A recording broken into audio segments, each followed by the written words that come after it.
Oh. Part 6. Zayusu felt like he was being carried out of a world of darkness. It felt good. After he opened his eyes, the blurred scene before him reminded him of what he saw when he woke up. Where was this place? Why was he sleeping here? Countless questions rose within his heart, and then he realized there was a weight resting on him. White. Zayusu looked toward the ball of white. Having just woken up, the word white was the first thing which came to mind. As he slowly came to, he realized what it was. It was Crush. She had fallen asleep on top of him. Ah, I'm still alive. Zayusu was so relieved that he nearly spoke those words out loud. Yet, he bit down on them. He could not bear to wake up Crush, and so he resisted the urge to touch her. Her scales might be pretty, but he still could not touch a sleeping female at his whim. Zayusu struggled to chase Crush's form out of his mind, and started thinking about other things. There were many things to ponder.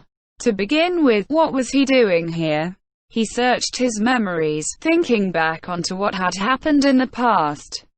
The last thing he could recall was the sight of Igva's defeat, and then there was nothing. However, the fact that he had not been taken captive but was sleeping here meant that the tribes had won.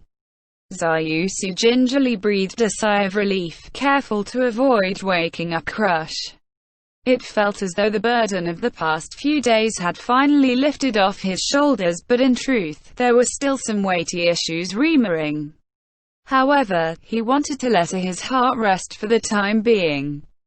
Zayusu savored Crush's warmth, and quietly sighed. After that, Zayusu experimentally tried his body. He was fully mobile and there were no notable problems. He had thought that he might be crippled in some way, but it would seem he had been very fortunate. Just then, he thought of the other friend who had fought by his side. There was nobody else in the room besides Crush. That being the case, what happened to Zenbaru? He felt quite uneasy, but at the same time, a powerful male like Zenbaru should be fine.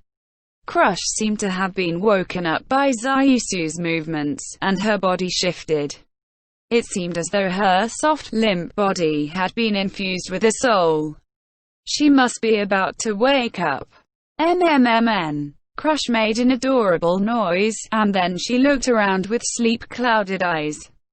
Soon, she realized that Zayusu was underneath her, and smiled in delight. Moo. After a sleepy-headed Crush embraced Zayusu, she began rubbing herself on him. It was as though she was an animal, trying to mark him with her scent. Zayusu went stiff and let Crush do as she pleased. In fact, there was even a wicked voice inside him which said, "It's not like I'm the one doing it." Her slick white scales were cool and icy. In addition to being very comfortable, they also gave off an alluring aroma of herbs. He could hug her too, right? Just as he was about to lose control, Crush came to her senses, and she locked eyes with Zayusu underneath her. Time froze. Zayusu scrabbled to think of what to say to Crush, who was holding him in silence. Finally, he decided on something which ought to be all right. "Can I hug you too?" Well, his surging emotions felt that it ought to be all right. Crush yelped in surprise, and her tail thumped over and over against the ground. Then, she practically rolled off Zayusu, until she hit a wall.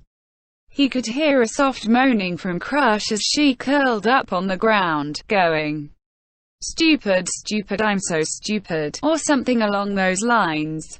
"In any case, I'm very glad that you're all right, Crush." Those words seemed to restore Crush to some semblance of normalcy, her tail aside, and she looked up and smiled at Zayusu.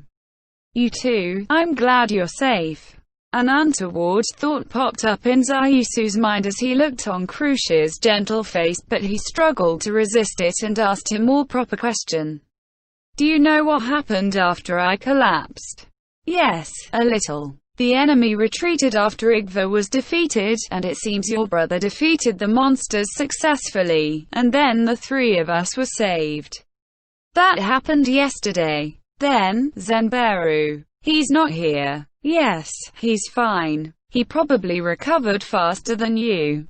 He regained consciousness after being magically healed, so now he's taking care of the post-battle cleanup. I seem to have overworked myself, so I passed out after hearing all that. Crush stood up and took a seat beside Zayusu. He wanted to get up as well, but Crush gently stopped him. Don't force yourself to get up. You were the most badly hurt of this, after all. Perhaps she was remembering the circumstances then, but Crush's voice had gone quiet. I'm just happy that you came back in one piece. Zayusu gently caressed Crush, whose eyes were downcast, to comfort her. I won't die before I hear your answer. I was worried for you too.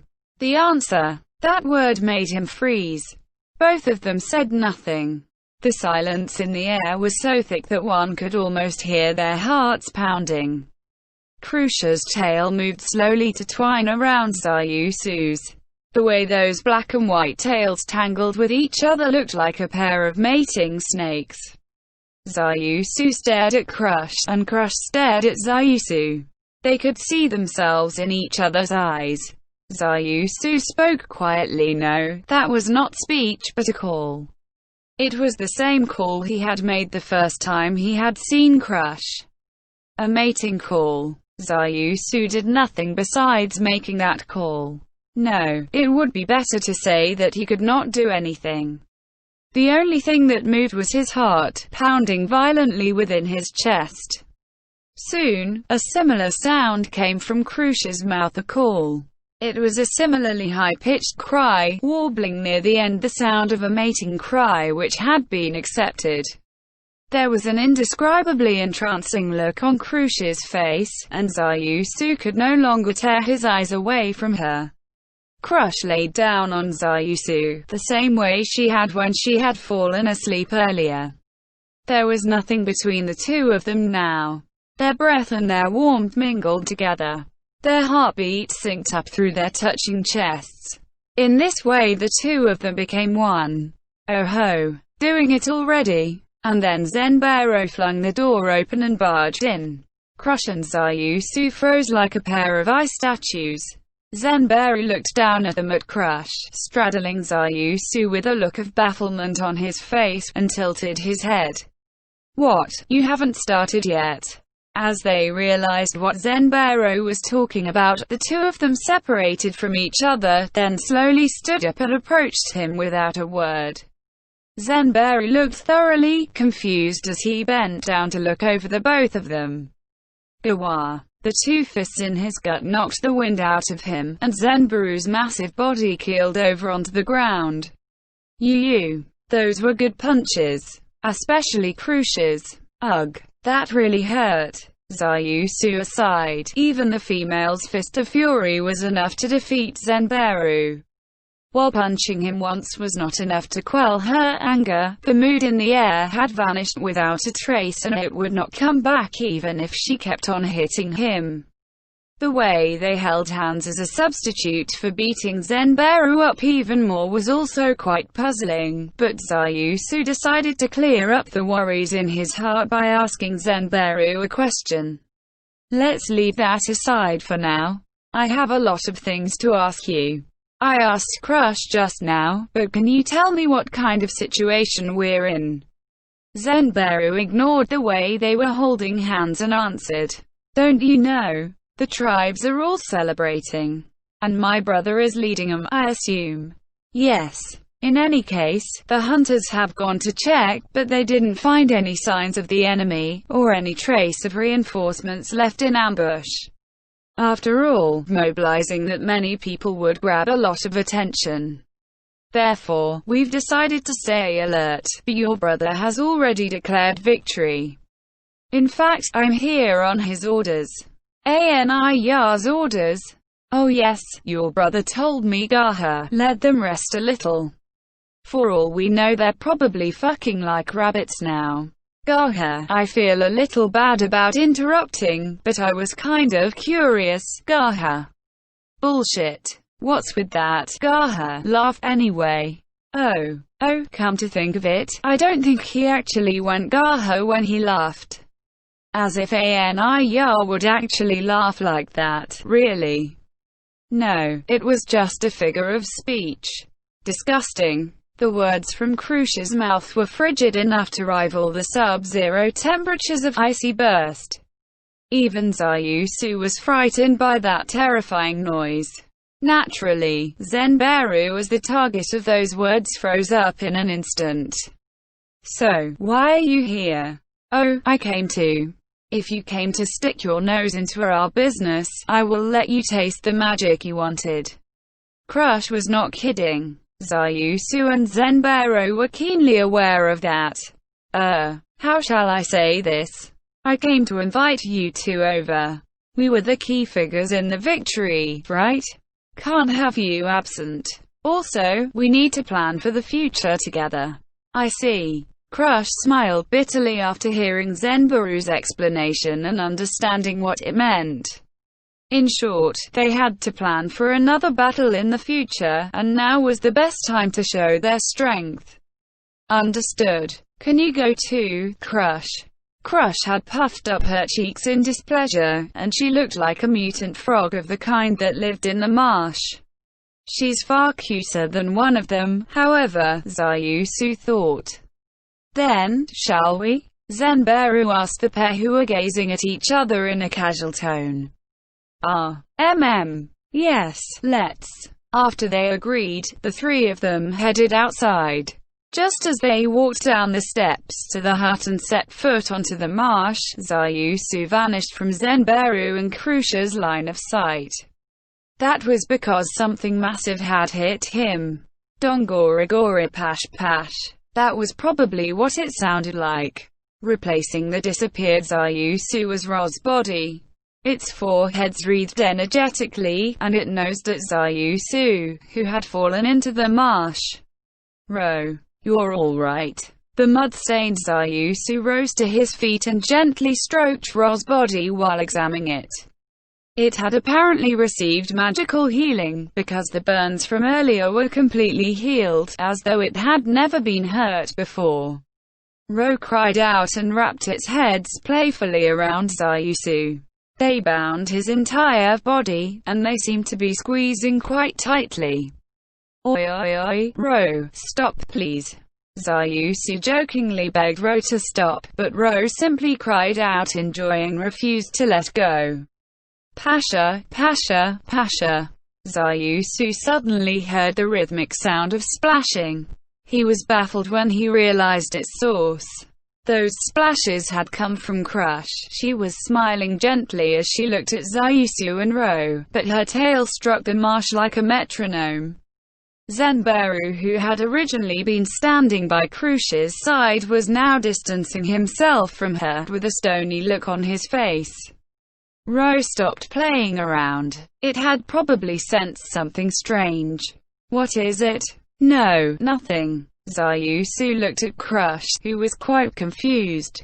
He did not understand. No matter how it looked, Crush seemed to be smiling at Ro and Zayusu's reunion, but for some reason it sent a chill down his spine. How strange. Crush smiled again. Ro let go of Zayusu, who was thus liberated, while Zenbaru looked on nervously. Perhaps he was unable to bear the creepy atmosphere any further, but Zenbaru hurriedly decided to change the topic. Okay, Ro, come with me. Ro could not understand what the lizard men were saying, but it looked like it did. After Zenbaru mounted up, it immediately dashed off with surprising speed. After the two of them left, the same sinister air hung between Zayusu and Crush. She grabbed her head and shook it. Ah, really? What am I doing? It feels like my heart doesn't belong to me anymore. I know it's a small thing, but I can't control myself. It's like a curse. Zayusu could understand how she felt. Indeed, he had felt the same way when he had first met her. Frankly speaking, Crush, I'm very happy. What?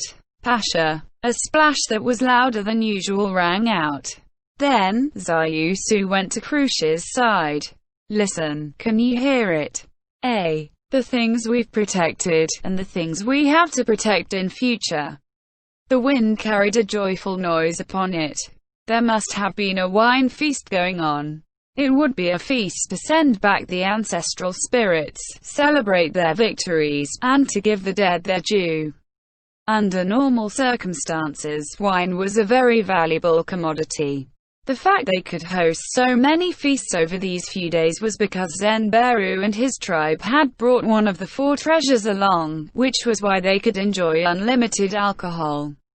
In addition, the almost unbelievable festive mood now was because everyone from the tribes was gathered here. Zayusu laughed to Crush as he heard their revelry. Maybe it's not over yet. Maybe that Supreme One guy will attack again. Even so, let's relax a little today. With that, Zayusu put his arm around Crush's waist. Crush allowed Zayusu's strength to hold her close, and then she leaned her head on Zayusu's shoulder. Shall we? After saying that, Crush hesitated briefly before quietly adding, darling. Leaning against each other, the 2 lizard men vanished into the commotion and chapter.